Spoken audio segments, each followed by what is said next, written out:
তো আমি আজকে চলে আসলাম দত্তফুলিয়া বরণবেড়িয়া নিরালাপাড়া।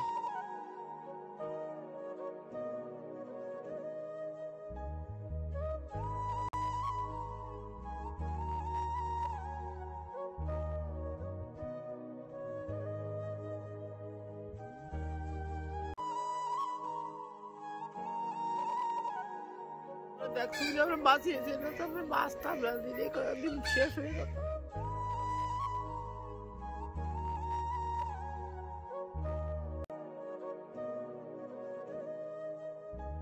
কষ্ট নেবেন না, আমরা সবাই আপনার পাশে আছি। আপনাদের এই অসহায় ছোট বোনটা পারছে না এই সংসারের ভার একা একা বইতে, আপনারা একটু আমাকে দয়া করুন, সহযোগিতা করে একটু পাশে থাকুন। আপনাকে এই 2000 টাকা দিয়ে যাচ্ছি, তো আপনি কোনো রকম ভাবে আপনি। তো আমি আজকে চলে আসলাম দত্তফুলিয়া বরণবেড়িয়া নিরালাপাড়া। তো আমি এসেছি এই দাদাভাইয়ের বাড়িতে। তো আমি শুনেছি উনি খুব অসুস্থ, বা আমি ওনার ভিডিও আমি দেখেছিলাম। তো তারপরের থেকে মানে কি বলবো, আমার আর ভালো লাগছিল না যে কখন আমি ওনার বাড়িতে আসবো বা ওনার সাথে সামনাসামনি কথা বলবো। তো কেমন আছেন আপনি? আমি বেশ ভালো নাই, মোটামুটি আছে। এই আজকে করতে পারি বসে থাকবে, খুব কষ্ট হয় আমার। হ্যাঁ, সে তো দেখতে পেয়েছি। আমার শরীর অসুস্থ, খুব কষ্ট করে আমার জীবন যাপন করতে হয়। আপনার কয় ছেলে মেয়ে? আমার 3 মেয়ে, ছেলে এবার নেই। 3টে মেয়ে? আচ্ছা আচ্ছা। আমার বাবা আছে বৃদ্ধ, আমার বাড়ি হলো আমার ইচ্ছে। উনি আমাকে টানাটানি করে, দেখাশোনা করে, তাছাড়া আমার কোনো উপায়, খাওয়ালি খাই না খাওয়ালি না খাই, এই আছে আমার। মানে খুব খুব মানে খারাপ অবস্থা আছে, খুব কষ্ট করে জীবন যাপন করতেছি। তো বলছি, আপনি ভালো আছেন? আমি ভালো কি করতে, যার স্বামী ঘরে পড়ে থাকে, আমি সবার কাছে সাহায্য চেয়ে বেড়াচ্ছি। এটা কি আপনার ছোট মেয়ে, তাই তো? হ্যাঁ, এটা আমার ছোট মেয়ে। ও, আর এটা মেজো মেয়ে? বড় মেয়ে কোথায়? বড় মেয়ে স্কুলে আছে। ও আচ্ছা আচ্ছা। তো যাই হোক, মানে এই যে আপনার এখন সংসারটা চলছে কি করে? আপনাদের মতন সকলের সাহায্যই আমার সংসারটা চলছে। আপনারা যদি পাশে না থাকতেন, কেউ যদি আমার পাশে, মানে কত সহৃদয়বান ব্যক্তি আছেন যে তাঁরা আমাকে সহযোগিতা করছেন, সেটা নিয়েই আমরা বেঁচে আছি কোনো রকমভাবে। যেহেতু ভিডিওটা আপনার যে ভিডিও হয়েছিল সেটা আমি দেখেছিলাম, তো তারপরে আমি মানে আপনাদের ভিডিও দেখে কিন্তু আমি এসেছি আজকে আপনাদের কাছে। তো আপনি টুকটাক সবার থেকে কম বেশি হেল্প পাচ্ছেন তাহলে? সেইভাবে পাচ্ছি না। আপনি এই অবস্থায় কতদিন ধরে আছেন? আমি আজ 1 বছর হয়ে গেছে, 1 বছর 7 মাস। 1 বছর 7 মাস ধরে আপনার এই প্যারালাইসিস হয়ে গেছে? কতটা কষ্ট, মানে আমি বাস ভাবতে পারছি না। আপনার এখন বয়স কেমন হবে আপনার? আমার 42 বছর বয়স। 42 বছর মাত্র? মানে কতটা প্যাথেন্টিক ব্যাপার যে 42 বছর বয়সে ওনার 3টে ছোট ছোট মেয়ে আছে, আর কি বলবো, আর ওনার স্ত্রী এই যে পাশে দাঁড়িয়ে আছে, এটা আপনার বাবা, তাই তো? ও আচ্ছা আচ্ছা। দাদু, আপনি কেমন আছেন? আমরা বাবা কি বলবো, আমরা মানুষের মধ্যে নাই, আমরা সবাই ওর বুঝি আছে, আমার কোনো উপায় নেই। তোমরা বাঁচাই, আমরা বাঁচাই, না বাঁচাই আমরা মরি। আমাকে এই উপায় ছাড়া কোনো উপায় নেই। আপনি তো এখন আর কাজকর্ম করতে পারেন না? কাজ করতে ওই কোনো রকম ঘুরি ঘুরি বাড়ির মধ্যে বেড়াই। ও আচ্ছা আচ্ছা। কোনো কাজ আর দিতে পারি। মানে আমাদের ঠাকুমা আছে, উনি আছে? ও আচ্ছা আচ্ছা আচ্ছা। আপনার কি কয় ছেলে মেয়ে আপনার?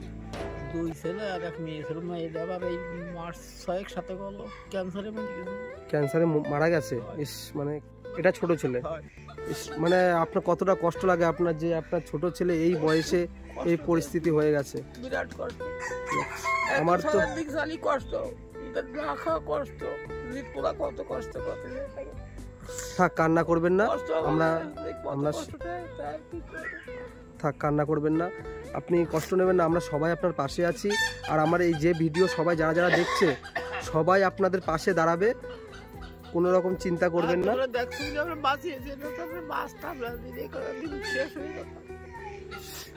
মানে আমি কি বলবো, মানে কোনো ভাষা নেই বলার। বৃষ্টি হলে পরে জল পড়ে। হ্যাঁ, রাতে যদি বৃষ্টি হয় তো সবাই তো ঘুমোয়, আর আমাকে তখন উঠে বসতে হয়, কোথা দিয়ে জল পড়ছে, কি ভিজে যাচ্ছে সেগুলো। হ্যাঁ, কারণ উনি তো আর উঠতে পারবে না, ওনার এখন আপনি পুরো সংসারের দায়িত্ব পুরো আপনার কাঁধে। আপনার কাঁধে, তাই তো? নেবেন না, আমরা সবাই আছি আপনাদের পাশে। আর আপনারা থাকলে আপনারা টুকটাক করে আমার বিবাদ করেন আছে আর আমার সংসার পুরো শেষ হয়ে যাবে। কিচ্ছু হবে না, সব দেখবে। উপরে একজন আছে, সে অবশ্যই দেখবে, আপনাদের দেখছে, আপনাদের পরীক্ষা নিচ্ছে, তার উপরে বিশ্বাস রাখুন, অবশ্যই সব একদিন ঠিক হয়ে যাবে। আর আমি সবাইকে বলবো, যারা যারা আমার ভিডিও দেখেন বা আমাকে ভালোবাসেন, ঠিক আছে, সবাইকে বলবো আপনারা সবাই একটু এনাদের পাশে দাঁড়ান। আজকে এনার পুরো ফ্যামিলিটা পুরো কি বলবো, এতটা খারাপ পরিস্থিতির মধ্যে দিয়ে যাচ্ছে। বাড়িতে একটা মাত্র কাজ করার লোক, এই যে সেই দাদা যে কাজ, সে এখন পড়ে গেছে, তার মাত্র 40-41 বছর বয়স, আর তার স্ত্রী এটা, আর তার ঘরের 3টে মেয়ে আছে, প্লাস বৃদ্ধ বাবা। এই সবাইকে শুধু ওনার স্ত্রী শুধু কি বলবো সবাইকে টেনে নিয়ে যাচ্ছে, সবাইকে পুরো সংসারের দায়িত্ব উনি লোকের থেকে চেয়ে দোকানে দোকানে ভিক্ষা করে উনি সংসার চালাচ্ছে। আমরা যদি সবাই অল্প অল্প করে ওনাদের পাশে দাঁড়াই, হয়তো এই ফ্যামিলিটাকে আমরা বাঁচাতে পারবো বা ওদের নতুন একটা জীবন আমরা দিতে পারবো। আর ওনার চিকিৎসাটা করার জন্য এখন অনেক অনেক টাকার দরকার। তো আপনারা যারা যারা এই ফ্যামিলির পাশে দাঁড়াতে চাইছেন, আমি নিচে ডেসক্রিপশন বক্সে ওনাদের ব্যাঙ্ক ডিটেলস, ফোনপে নাম্বার আমি দিয়ে দেবো। আপনারা যদি এনাদের একটু পাশে দাঁড়ান, তাহলে হয়তো এনারা খুব উপকৃত হবে। আর আমি হাত জোর করে বলবো যাতে এনাদের পাশে আপনারা সবাই একটু দাঁড়ান। আপনাদের কি মাঠে চাষবাস ছিল কি আগে? উনি কি কাজ করতেন, দাদা কি কাজ করতেন? ওই মাঠে লোকের কাজ করতাম, লোকের জন খাটতেন, তাই তো? হ্যাঁ।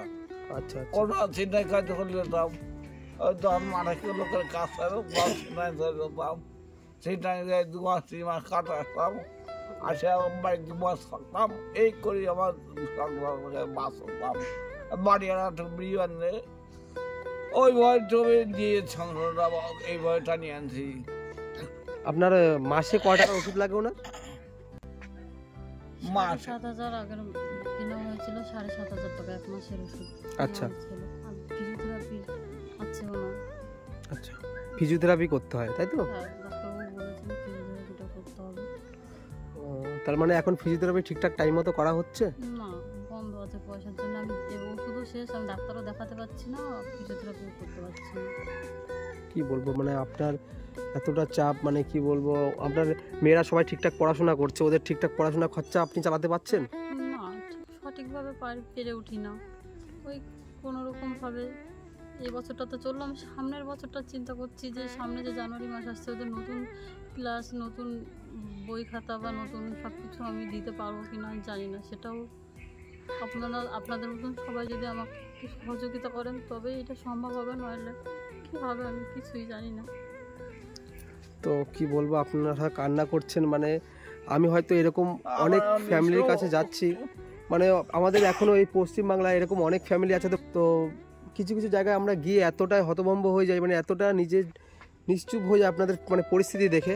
তো যাই হোক, আমরা এখনও আমাদের মধ্যে অনেক ভালো মানুষ আছে যারা এ ধরনের মানুষকে মানে হেল্প করতে চায়। তো তারা নিঃসঞ্চয় তারা আসুক, তারা এই ফ্যামিলির পাশে দাঁড়াক, এসে তাদের একটু হেল্প করুক, আমি এটাই বলবো।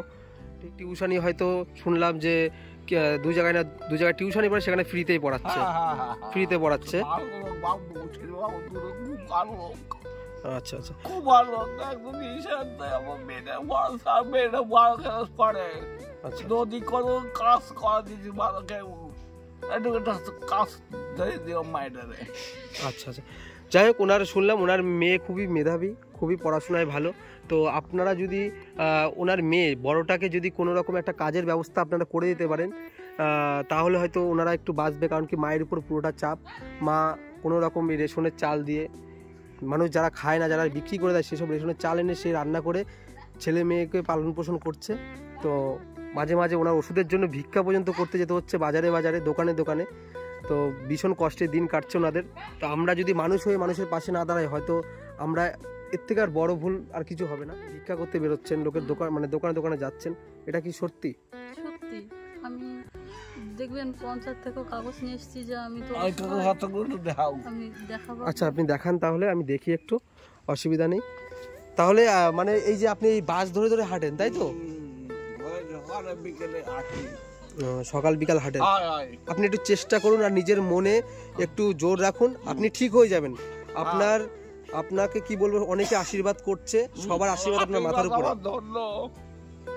আছি পথে চলে আজকে মেয়ে পথে আছি আর তো অবস্থা আরো খারাপ সবাই আমার পিঠে দেয় আর আমার আশীর্বাদ করে অত সহযোগিতা করে আর আশীর্বাদ করে বলে ভালো হয়ে যাওয়া এই ফাইলটা নিয়ে বেরোই এই যে এইখানে আমার স্বামীর ডাক্তারি কাগজপত্র আছে এর ভিতরে। আচ্ছা আচ্ছা। স্বামী অসুস্থ সেই কারণে বলা হয় সবাইকে।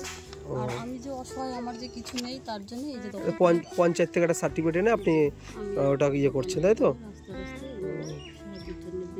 তো এখানকার পঞ্চায়েত যে আছে মানে যেখানে যে দায়িত্বে আছে তারা কি আসে হেল্প করে? কষ্ট হওয়ার পরে তখন অন্য প্রধান ছিলেন তানাকে বলে তিনি আমাকে 5,000 টাকা দিয়েছিলেন। আচ্ছা আচ্ছা, তা খুব ভালো খুব ভালো। আমি অনেকটা দূর থেকে এসেছি, আমি এসেছি গোপালনগর থেকে, ওনার বাড়ি থেকে আমার বাড়ি প্রায় 60 কিলোমিটার দূরে। তো যাই হোক অপরাধ নেবেন না, আমি অন্য লোকের ভিডিও দেখে এসেছি, না এসে থাকতে পারলাম না। তো যাই হোক ওনারা হয়তো আমাকে মানাও করেছিল যে ভিডিওটা না করলেও ভালো হয়, কিন্তু তারপর আমি করলাম একটা কারণে, শুধু যাতে আপনাদের সামনে ভিডিওটা এই মানুষগুলোকে ধরে মানে তুলে ধরতে পারি, এই কারণে ভিডিওটা করা। ঘুমোতেও পারে না, উঠে দেখি বসে বসে হাঁটুগুলো ডলাডলি করে, কিন্তু আমারও কোনো উপায় নেই যে আমার শ্বশুরের জন্য আমি ডাক্তার দেখাবো, কিছু করবো, আমি পারছি না। হ্যাঁ, আপনি কোন দিকে যাবেন, মানে ফ্যামিলির প্রত্যেকটা মানুষকে টানা, তাদের খাবার জোগাড় করা, প্লাস তার আপনার মানে স্বামীর পেছনে এই যে খরচা করা বা ওষুধ বিষুধে খরচা করা, মানে আমি বুঝতে পারছি যে আপনার কতটা কষ্ট হচ্ছে। আপনার এই চোখের জল বলে দিচ্ছে যে আপনি কতটা খারাপ পরিস্থিতির মধ্যে দিয়ে যাচ্ছেন। কিন্তু কি বলবো, আমরা যতটা পারি আমরা হেল্প করে যাব আজকে, ঠিক আছে? আর আপনার কোনো অসুবিধা হলে পরে আপনি আমাকে একটু ফোন করবেন, আমি আপনার ভাইয়ের মতো অবশ্যই দৌড়ে চলে আসবো আপনার পাশে। তো আমার মিনতি সকল আমার পাশে একটু দাঁড়ান। এই আপনাদের এই অসহায় ছোটো বোনটা পারছে না এই সংসারের ভার একা বইতে, আপনারা একটু আমাকে দয়া করুন, সহযোগিতা করে একটু পাশে থাকুন, যাতে করে আমি আমার 3টে মেয়ে বা শ্বশুর বা আমার স্বামীকে নিয়ে একটু বাঁচতে পারি। আর যারা যারা আমার ভিডিও বাইরের থেকেও দেখছেন, দেশ থেকে বিদেশ থেকে বাংলাদেশ থেকে, সবাইকে বলবো যদি আপনারা হেল্প নাও করতে পারেন, ওনাদের একটু দেখে যান ওনাদের কী পরিস্থিতির মধ্যে ওনাদের দিন যাচ্ছে, এটুকুই বলবো। উনি যে বাইরে কোথাও কাজ করতে যাবে বা উনি বাইরে কোথাও কাজ করবে সেই পরিস্থিতি ওনার নেই, কারণ ওনার মেয়েরা স্কুলে পড়াশোনা করে, তাদের রান্নাবান্নার থেকে শুরু করে সব কিছু ওনার দায়িত্ব, সব কিছু ওনার সামলাতে হয়। মানে কি বলবো, মানে খুবই খারাপ পরিস্থিতি। আমি সবার কাছে ওনার হয়ে আমি হাত জোর করে বলছি, ওনাদের পাশে এসে দাঁড়ান, ওনাদের সাথে থাকুন, যাতে ওনারা ওনাদের ফ্যামিলিটা একদিন উঠে দাঁড়াতে পারে। তো যাই হোক ভিডিওটা আর বেশি বড় করব না, যদি ভিডিওটা ভালো লাগে তাহলে অবশ্যই ওনাদের পাশে থাকবেন, সাথে থাকবেন, আর চ্যানেলটা সাবস্ক্রাইব করে দেবেন যাতে নেক্সট ভিডিও আপনাদের কাছে আসতে থাকে। তো কি বলবো, আমি তো আজকে হঠাৎ করে আসলাম, আমি তেমন কিছু আপনাকে দিতে পারছি না এখন, তবে আমি পাশে আছি, পাশে থাকবো সবসময়। আর আপনার এখন আমি আপাতত আপনাকে কিছু পয়সা দিয়ে যাচ্ছি ওনাকে ডাক্তার দেখানোর জন্য। ঘরে বাজারঘাট সব আছে, বাজারঘাটও নেই। তো যাই হোক আমি আপনাকে এই 2000 টাকা দিয়ে যাচ্ছি, তো আপনি কোনো রকমভাবে আপনি এটা দিয়ে চালান আপাতত। আমি আছি, সবসময় পাশে থাকবো, আর কোনো অসুবিধা হলে আমাকে অবশ্যই ফোন করবেন, ছোটো ভাইয়ের মতো সবসময় পাশে এসে দাঁড়াবো, নমস্কার করতে হবে না। আর আমরা যারা যারা আছি, আমার সাথে হয়তো 5-7 জন আছে, এই সবাই আপনার পাশেই আছে, চিন্তা করবেন না, মানে আপনার ছোট ভাইয়ের মতো আমরা সবাই। দাদা ভালো থাকবেন, ওষুধ ঠিকঠাক খাবেন, ঠিক আছে? ভাইকে মনে করবেন, যদি কোনো রকম অসুবিধা হয় দিদিকে দিয়ে ফোন করাবেন, ঠিক আছে? আমরা অবশ্যই আসবো, আর তোমাদের পাশে আছি, চিন্তা কখনো করবো না, ঠিক আছে? ঠিক আছে, অসংখ্য ধন্যবাদ যে আপনারা দূর থেকে এসেছেন আমাদেরকে দেখার জন্য। মানে আমার তো আশাটা কোনো ব্যাপার না, আমি তো মানুষের জন্যই কাজ করি, আমি মানুষের পাশেই থাকি, চেষ্টা করি যতক্ষণ নিজের কাজ কর্ম সেরে আমি বাদ বাকি টাইম আমি অন্য জায়গায় ব্যয় না করে আমি চেষ্টা করি প্রত্যেকটা অসহায় মানুষের পাশে দাঁড়ানো। তো সেইভাবে আমি আপনাদের কাছে আসলাম। তো আমি মনে করবো যে আমি আজকে না, যে আমি আজকে ভিডিও করে নিয়ে যাচ্ছি তাই বলে না, আমি সারাক্ষণ যতক্ষণ না আপনাদের এই বিপদ থেকে আপনারা মুক্তি পাচ্ছেন ততক্ষণ আমি পাশেই থাকবো, আপনাদের পাশেই থাকবো, সবসময় পাশে আছি। তো যাই হোক আসছি, তাহলে ভালো থাকবেন, সুস্থ থাকবেন। আচ্ছা ঠিক আছে, ভালো থাকবেন, কোনো অসুবিধা।